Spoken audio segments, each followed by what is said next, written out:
Thank you for your wonderful talk. You brought up some teaching phrases, as you were talking. I think it's in the temple rules to cling to your opinions is to cut off the roots of compassion. And you talked about that very eloquently. I appreciate it. There's a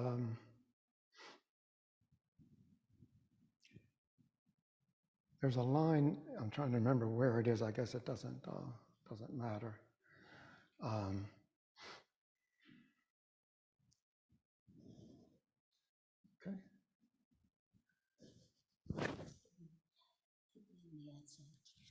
I have it backwards. No, you had it fine. What's the matter? It was under your clothes. Oh.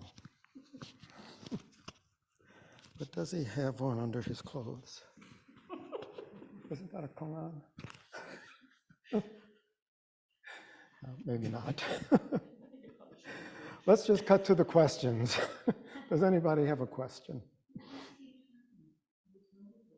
What was I saying? You were saying that there's a thing, but you don't know where it's from. A line from somewhere. But it doesn't really matter where this line is from. I suppose not.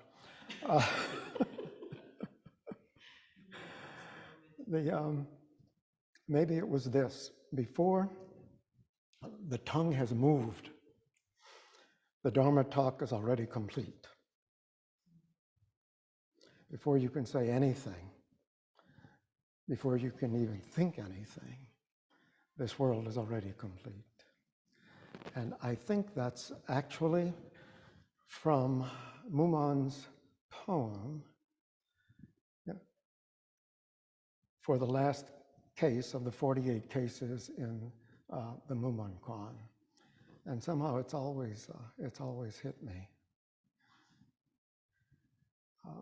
And it's especially a good line to recall before you're about to say something. You don't really have to say anything, but you do have to have a clear mind and a strong sense of compassion.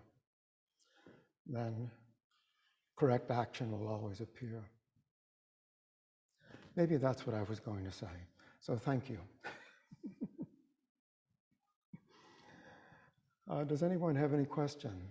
Anyone in the room? Anyone online?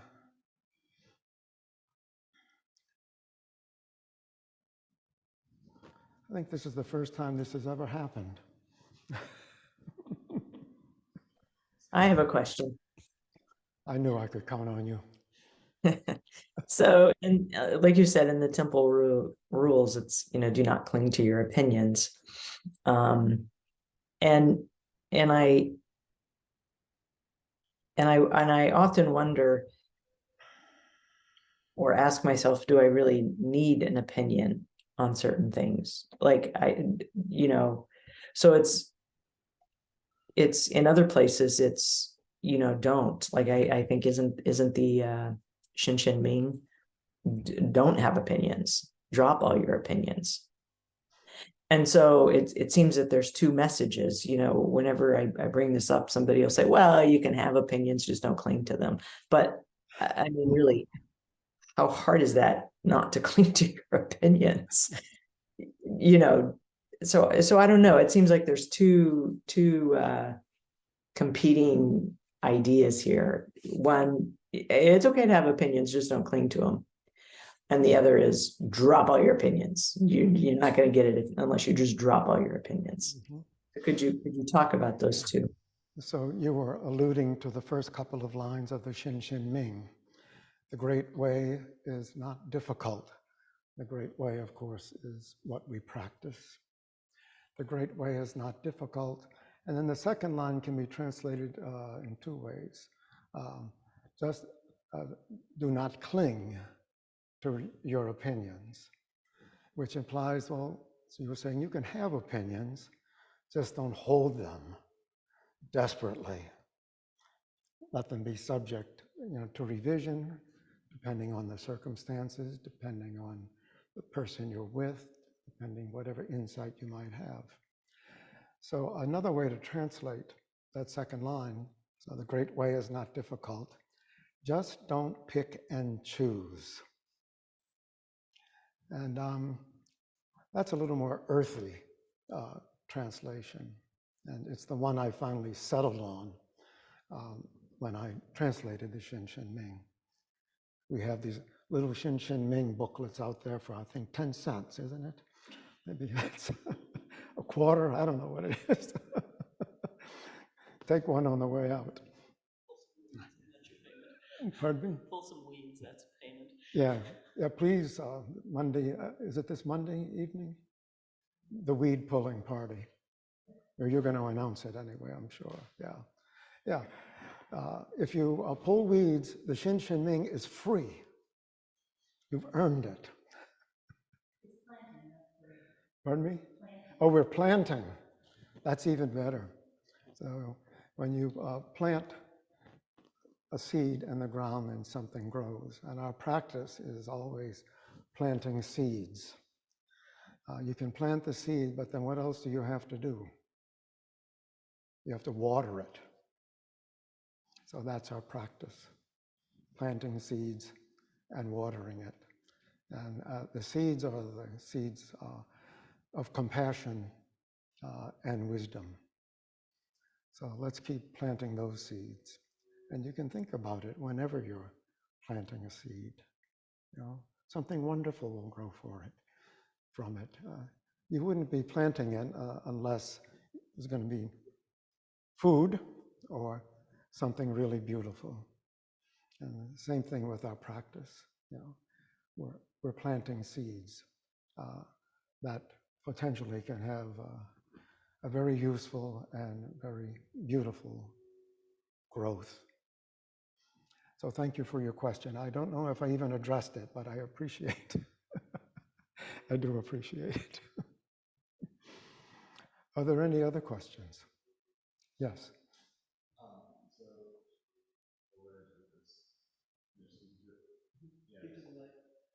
Yeah, so the talk that you gave, you brought up like having compassion for animals and things like that. And so what comes to my mind is like vegetarianism and veganism and like eating meat is like, what should we do? What should we tell others to do? What should we like?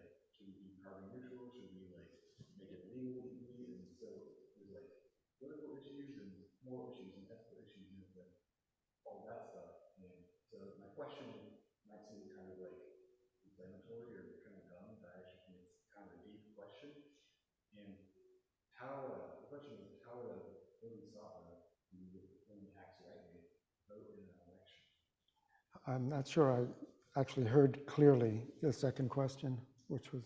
Yeah, how would a bodhisattva who only acts rightly vote in an election? Doing what? Vote.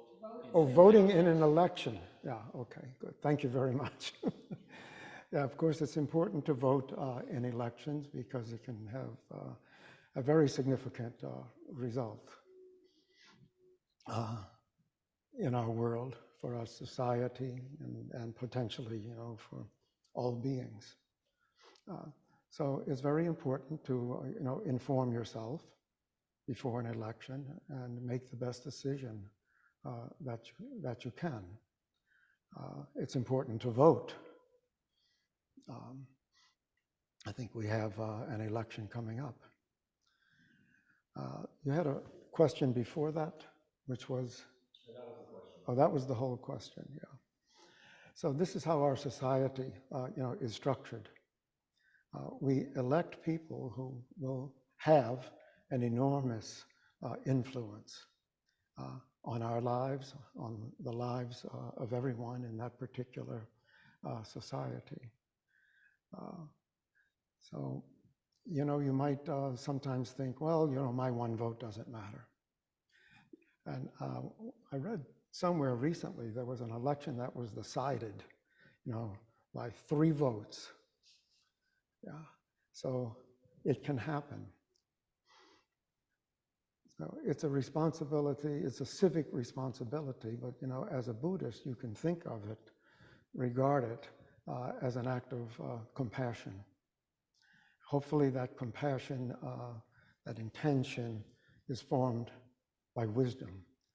So you really have to inform yourself. Who's the best candidate? What are the best laws that we can have? So that's being a bodhisattva citizen. And you can think of yourself as a bodhisattva citizen if you want. Thanks for your question. I think that's a very important issue. Thanks for bringing it up. Yes. Oh.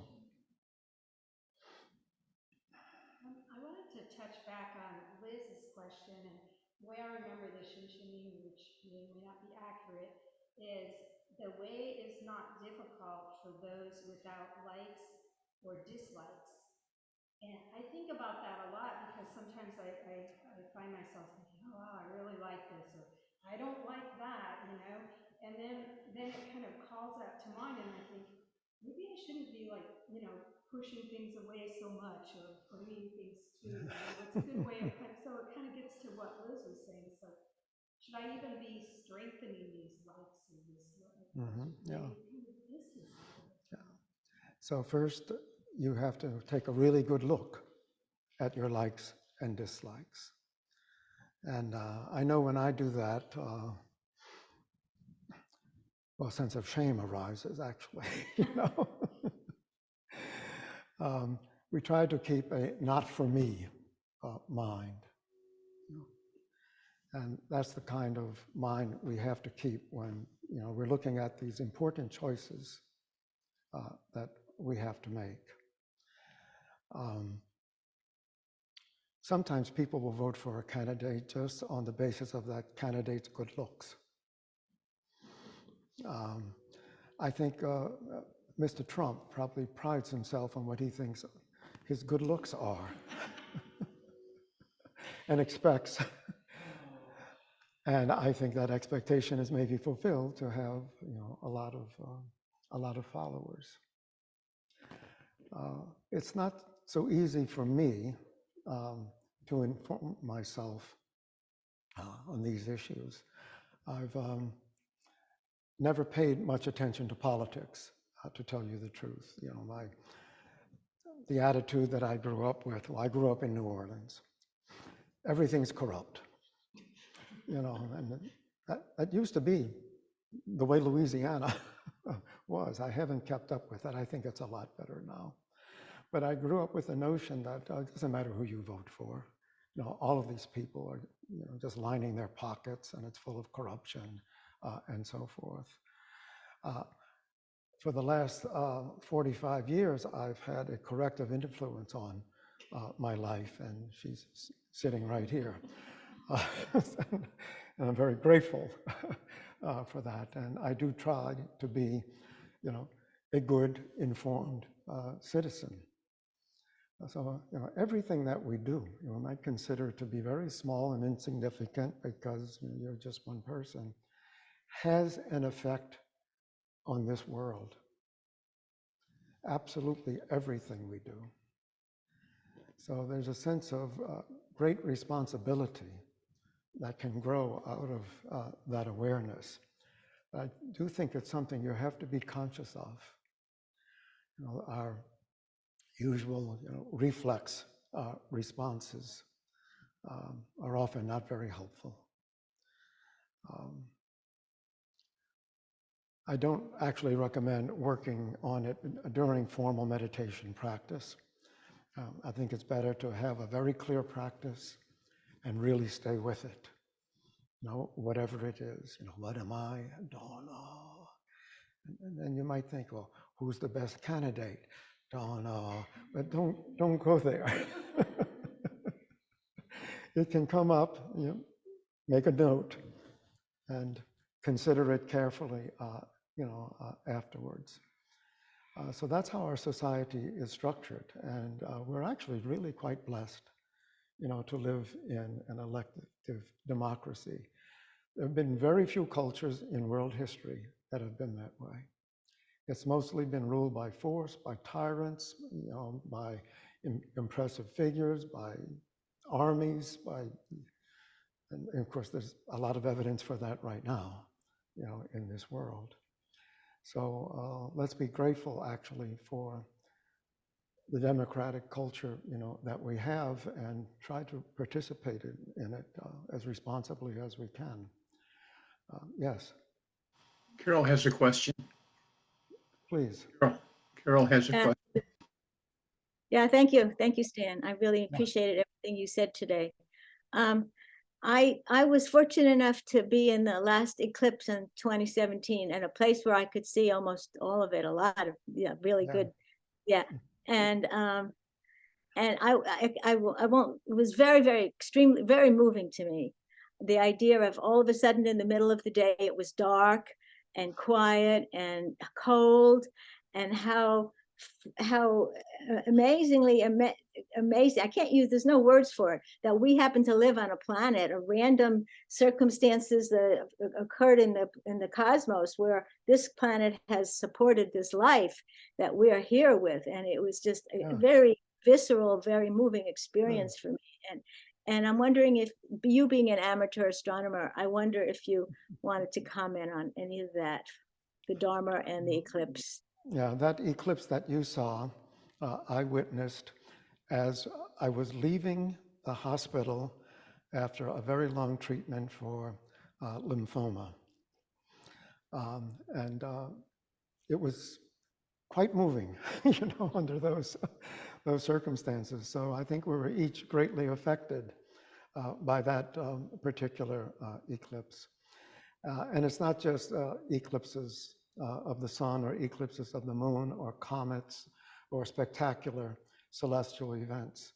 You can look up at the night sky at any time and just look at the stars and maybe call to mind that Buddha got enlightenment from seeing a star. Yeah. It was probably actually Venus, the morning star, rising. And that's the one exception I would definitely make to what I said about just look at the stars. Try to see Venus when it rises. Actually, it's going to be in the evening sky now and get higher and higher and higher. And it'll be quite a while before it's the morning star again, but keep it in mind. And I think we're actually out of time. I really appreciate your question. Yeah. Thank you. Keep looking at the stars. Get enlightenment. Thank you.